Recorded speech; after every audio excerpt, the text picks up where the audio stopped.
As you all know, alhamdulillah, I've passed away. I just wanted to make a little video clip for all the followers that have supported me from day one and come on this journey with me since day one.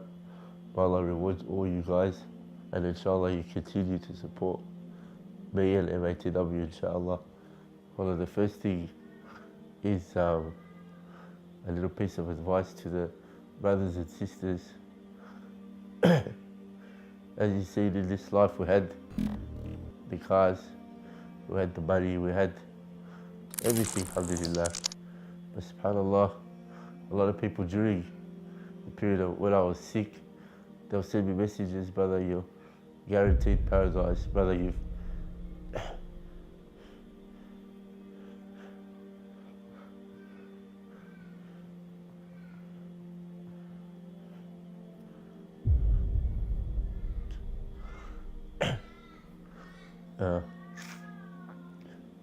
brother, you've done so much for the community, for the ummah, but subhanallah, this,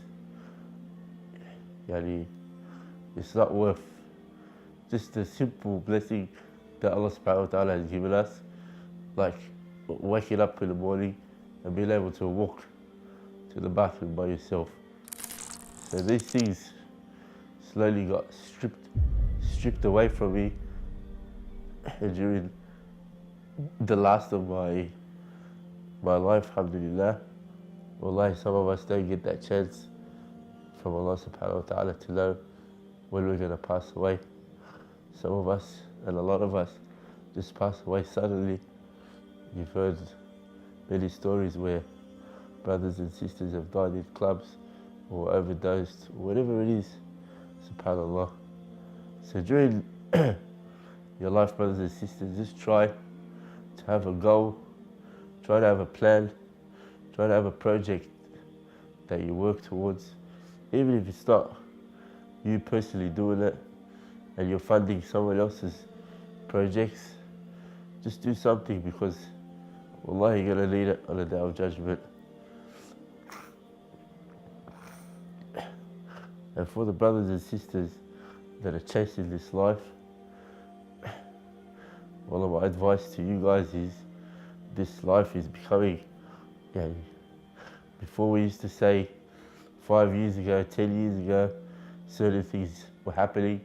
Now it's every month things are changing. Allah, we're following our desires more than we're following Islam these days. We're just going to be careful, because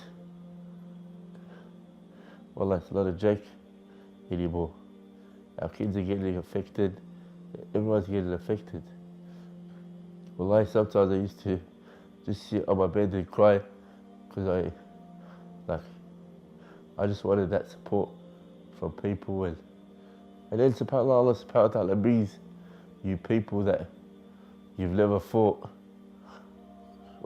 they'll be a part of your life, or friends, or you didn't even know they existed. When I used to travel, I used to meet certain people. A lot of them actually went out of their way to come all the way from Dubai or the UK or wherever it was to come to actually visit me when I was sick or in hospital. Or that's love for the sake of Allah subhanahu wa ta'ala. No photos, no nothing like that. Just come to visit. 14-hour flight just to see if I'm okay, subhanallah. So for the people that are out there that are sick or worried or stressed, come out, I say to you people, don't worry. Allah subhanahu wa ta'ala will send you people that you never expected if you really need someone. You just have to have trust and tawakkul in Allah subhanahu wa ta'ala. So a little advice for everyone out there. Inshallah, if you can inspire 1, 2, 3 people to do something, remember when you're in that grave, inshallah, then you'll be getting rewarded for everything they've done, for all the people they've brought to Islam, and inshallah that'll help on the day of judgment. So always try to have a project or a plan that you're working towards in this life, inshallah. Inshallah that'll help us إلى grave اللي هي after. جزاك الله خيرا والسلام عليكم.